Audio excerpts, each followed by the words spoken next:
Halo, selamat bertemu lagi di edisi terbaru Podcast Kaikon bersama saya Kobel. Dan saya Ningsel.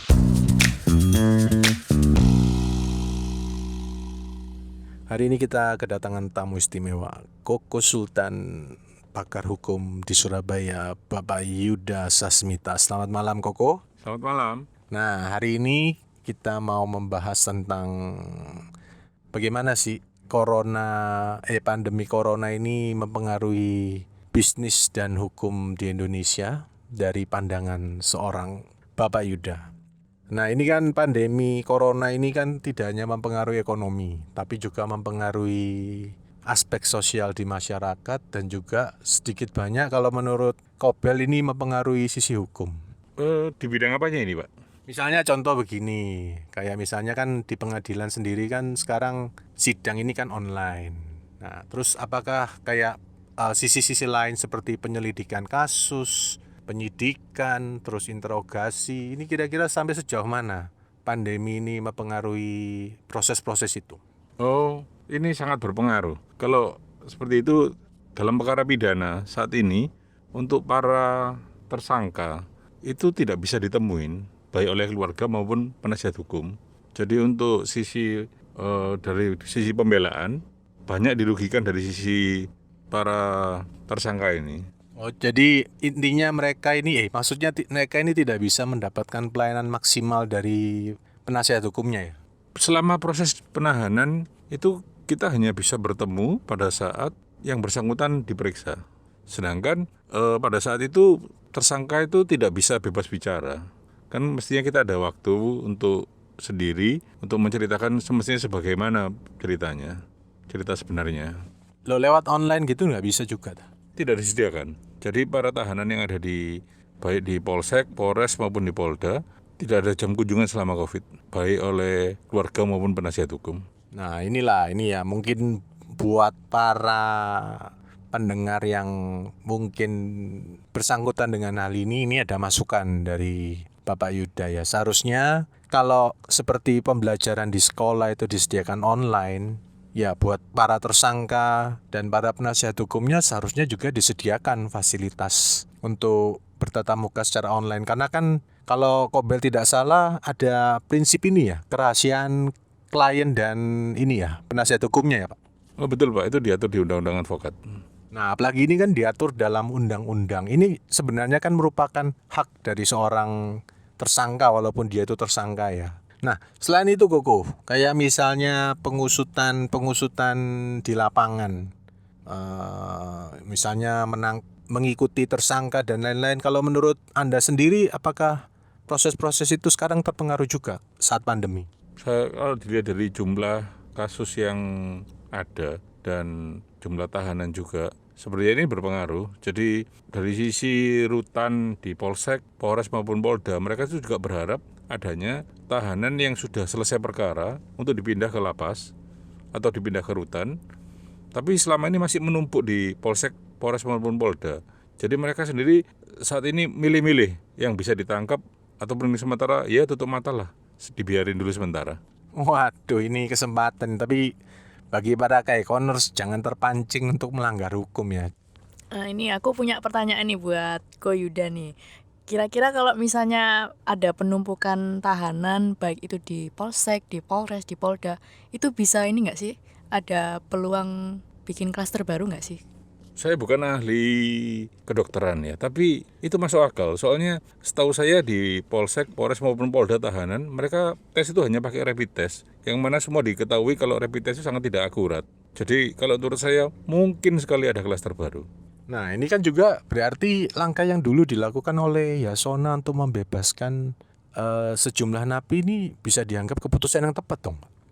Seperti buah si malakama itu. Ya tepat ya nggak tepat. Kan banyak juga yang kemarin habis dilepas, hitungan harian kok ketangkap lagi. Nah, jadi kambuan gitu ya. Iya benar, kambuan. Nah. Tapi kalau ngomong-ngomong ya, sebenarnya sampai sekarang Kobel belum pernah melihat ini ada klaster baru baik dari rutan maupun dari Polsek maupun Polres. Apa boleh dibilang yang melanggar hukum ini lebih kebal corona mungkin kok ya? Kalau menurut saya nggak seperti itu, tapi karena mereka semua belum di swab, jadi kita nggak tahu. Jadi bukan angkanya itu bukan ada atau nggak ada, tapi karena belum dites. Kalau hanya rapid test kan ya memang nggak akurat itu tadi. Nah, jadi ada kemungkinan sebenarnya sudah jadi klaster cuma karena belum dites. Aku punya pertanyaan lagi buat Koko. Ini yang sedang bergulir kan kasus Jiwasraya ini, sampai ada yang menghubungkan kalau kasus Jiwasraya ini dihubungkan sama tragedi kemarin apa yang kantor Kejagung kebakaran. Lapo kantor Kejagung kebakaran kok tragedi. Ya mungkin kalau aku bilang teori konspirasi sih ya. Iya, teori konspirasi. Ini kan apa namanya, yang kasus Jiwasraya ini sempat dihubungkan dengan kebakaran gedung Kejagung. Ini apa? Ada yang bilang ini wacana teori konspirasi. Ini kan sama kayak waktu itu waktu mengusut kasusnya Cendana kan sama juga. Bakar jagung maksudnya. Ya apa kok menurut Anda? Ya, kalau kita ngabungin sama aku teori konspirasi itu kan bagian dari ilmu politik ya. Saya nggak begitu memahami, cuman kalau digatuk-gatukkan mirip-mirip kayak gini. Ada yang nggak tuh kan perkara ini juga sama perkaranya Joko Chandra, tapi kan kita nggak tahu. Ya, yang saya percaya sih pasti Kejaksaan Agung minta tolong ke Bareskrim untuk menyidik kasus kebakaran ini. Apakah ini murni kecelakaan ataupun disengaja? Dan saya percaya sih kalau nanti penyidik dari Polri dan tim forensiknya akan mengetahui tentang kejadian kebakaran ini aslinya seperti apa gitu. Nah, jadi berarti ya ada kemungkinan ya bisa aja ya. Mereka maksudnya insiden kebakaran itu ada hubungannya kalau pakai ilmu gato. Ya benar gitu ya Pak ya. Ya kalau mau digatuk-gatuk kan bisa aja. Ya apa sih kejagung kebakaran kok nggak kejagung direbus? Kan selain jagung bakar kan ada jagung rebus. Ya nggak? Kalau Nengsia suka yang mana? Jagung bakar. Oh, suka yang bakar-bakar ya. Suka yang besar apa yang kecil? Semuanya deh. Semuanya. Nah, oke juga ini yang berikutnya nih, Koko. Ini kan barusan Kobel juga membaca tentang tingginya ini antrian di pengadilan agama ya, istri-istri yang mengajukan cerai. Kalau menurut beberapa orang ini ada hubungannya karena suaminya kehilangan pekerjaan ini. Kalau Koko sendiri ada menangani kasus-kasus seperti itu, kok? Ada sih Pak, ada. Nah, terus bagaimana? Sudah ada koleksi nomor yang calon janda yang bisa diprospek? Wah itu kan kerahasiaan klien itu Pak. Oh ya nama Kobel boleh lah dibagi dikit-dikit kok. Nanti di WA aja ya. Wah mantap. Nah buat kayak koners yang mau ya nanti jangan lupa subscribe dulu di channel kita. Kasih komen ya nanti ya siapa tahu Kobel bisa kasih giveaway nomor calon jendes yang sip goyangannya. Nah berikutnya ini kok. Ini juga kan Kobel kemarin ada lihat berita di media itu ternyata juga banyak yang mengajukan pilot nih. Nah mungkin Koko bisa ceritakan apa sih pilot itu, apa sih PKPU itu buat para gaykoners supaya bisa menambah wawasan mereka tentang hal ini. Pilot dan PKPU itu merupakan bagian dari proses hukum di hukum bisnis ya. Jadi misalnya ada seseorang subjek hukum seperti perusahaan atau perorangan yang jatuh pilot. Kalau di perbandingan di Indonesia sama di Amerika itu agak beda sedikit. Kalau misalnya di Amerika itu ada grup perusahaan, katakanlah sebuah perusahaan memiliki 10 anak usaha ataupun holding atau subholding gitu. Kalau di sana ada yang satu pilot, ya wis nggak ada masalah. Cuman kalau di Indonesia ini agak jadi sedikit beda pandangan, seolah-olah kalau pilot itu jadi aib. Nah, saya sebenarnya sebelum dilanjutkan mungkin bisa dijelaskan apa sih arti pilot secara sederhana ya supaya gaykoners ini mengerti apa sih pilot ini. Kan karena selama ini orang selalu menghubungkan pilot itu dengan bangkrut alias tidak punya duit. Padahal kan tidak seperti itu. Nah mungkin Bapak Yuda bisa memberi penjelasan yang sederhana.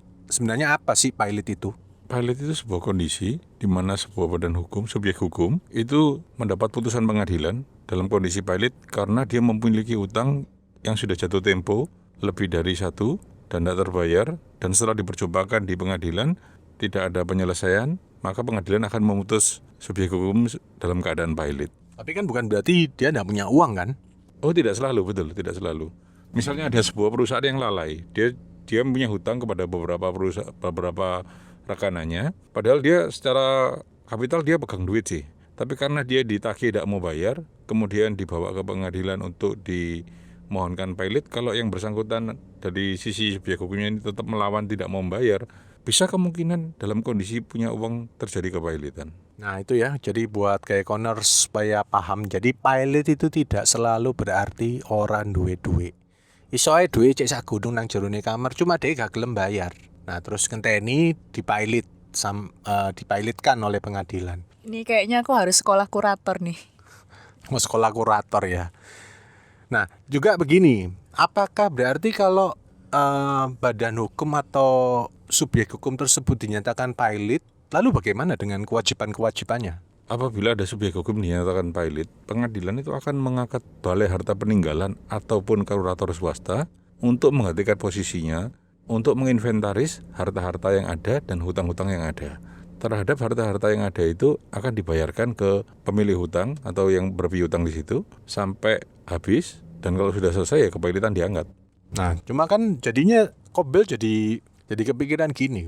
Nah kalau misalnya orang ini maksudnya sejauh mana kepailitan itu, misalnya gini lah, dia ngomong dia punya utang 100% ya, ternyata hartanya itu cuma 30%. Nah terus apakah setelah disita 30% terus kasusnya dianggap selesai? Jadi pada saat diinventaris itu kan akan terlihat proyeksi hutangnya berapa, hartanya berapa. Dan apabila dijual itu tidak cukup, ya hanya sebatas itu aja yang bisa dibayarkan. Jadi di dalam 30% itu aja yang dibayarkan. Oh, jadi setelah itu dianggap lunas? Bukan dianggap lunas, tapi kan memang tidak ada lagi yang dibayarkan. Oh. Jadi kalau misalnya ada subjek, katakanlah perusahaan ya, kalau ini di perorangan sulit dilaksanakan, tapi kalau di perusahaan kayak di PT, setelah kepailitan terjadi, ternyata harta pailit tidak cukup untuk membayar hutang. Sudah selesai, ya dibayar sebagian, setelah itu ya sudah, kepailitan diangkat.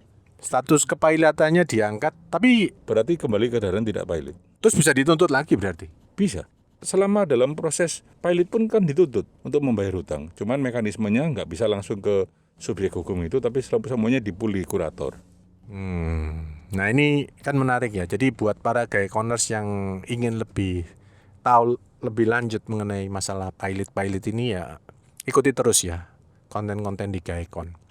Nah terus berikutnya, ini masih berhubungan dengan pailit ini kok. Kalau sekarang misalnya kan banyak tuh yang pinjaman online tuh ya. Terus kalau dia ditagih, tidak bisa bayar terus diteror, gitu bisa nggak ngejuit pailit? Jadi misalnya perusahaan pinjaman online ini mengenal orang lain yang sama-sama memiliki piutang kepada seseorang yang ditagih ini, bisa ngajukan. Bukan, maksudnya misalnya saya gitu ya, saya habis pinjaman online di sana sini terus wayane ditagih, aku biarpun duit tapi aku gak gelem bayar, kan gak apa-apa seperti tadi Pak Yuda bilang ya. Terus saya mengajukan, oh saya Kobel pailit nih ke pengadilan negeri, ke pengadilan tata niaga, boleh nggak? Itu yang ngajukan di pengadilan niaga dan boleh-boleh aja. Tapi banyak masalah. Jadi kalau seseorang dalam kondisi pailit, yang pertama nggak bisa keluar negeri, yang kedua nggak bisa buka rekening bank. Jadi secara sebagai subjek hukum itu dia kondisi tidak cakap. Tapi sih boleh kawin toh. Atau enak-enak kan boleh toh. Boleh. Ada kesempatan ya, mungkin buat para Gaekoners ya, mungkin yang sedang terlilit hutang pinjol atau yang pinjaman lain, nah ternyata bisa loh mengajukan bahwa Anda pailit, cuma ada konsekuensinya seperti yang tadi dibilang ya, tidak bisa buka rekening bank. Kalau nang luar negeri jarene nang luar negeri nang Madura ae, arang-arang nang luar negeri. Iya nih kayak nang Shell bolak-balik nang Madura. Kok tahu sih? Iya lah, lapo awakmu biasa nang Madura lapo ning? Loh, aku kan reunian, bukan pailit. Wah, Kobel ini banyak tanya, ini mari ngene di charge jasa konsultasi nih Koko Yuda. Ini lagi, Bapak, ini kan juga ada istilah yang familiar juga dengan pailit itu, yaitu PKPU. Kobel sendiri sebenarnya kurang paham nih, apa sih PKPU itu? Mungkin bisa dikasih pencerahan sama Bapak, silakan Pak. PKPU itu sebuah bagian dari Undang-Undang Kepailitan dan PKPU, di mana PKPU itu misalnya ada sebuah perusahaan yang punya hutang di beberapa tempat. Ada dua sisi, bisa jadi sebagai perusahaan yang punya hutang itu mengajukan PKPU, bisa jadi juga dari sisi perusahaan yang diutangi yang mengajukan PKPU. Di situ intinya meminta agar debitur memberikan jadwal pembayaran kepada para krediturnya. Alias ya biasanya kalau orang-orang nagih hutang kan agak sulit nih. Kalau melalui PKPU, yang punya hutang itu harus menjadwalkan kapan dia mulai membayar. Seperti itu PKPU itu. Wah, iki asli rada nggak dong aku kopel. Nek ning Sel ngerti. PKPU apa sih ning kepanjangan nih? Penundaan kewajiban pembayaran utang. Bukan penundaan kewajiban yang lain-lain ya. Bapak Yuda, mengenai masalah PKPU ini kan juga istilah yang familiar akhir-akhir ini ya. Erat juga hubungannya dengan kepailitan. Apa sih Pak sakjane PKPU itu? PKPU itu restrukturisasi, misalnya seperti ini. Kobel punya hutang kepada saya dan Ningsel. Kobel secara pribadi bisa mengajukan PKPU terhadap hutangnya ke kami, maupun saya dan Ningsel bisa meminta PKPU terhadap hutangnya Kobel. Jadi kalau yang Kobel diajukan sendiri namanya sukarela, kalau oleh saya sama Ningsel itu namanya Suka-suka. oleh kreditur. Dan kita dibawa ke pengadilan supaya Kobel itu menjadwal pembayaran utang kita itu seperti apa. Loh, ini dijadwal tok, tapi gak ditepati ya apa? Nah, kalau PKPU itu kalau jadwalnya itu sampai nggak ditepatin, saya maupun Ningsel tadi bisa memohonkan namanya pembatalan perdamaian. Kalau pembatalan perdamaian itu nanti sampai terjadi, Kobel akan terjadi pailit. Balik mana pilot iki? Apa iki sih?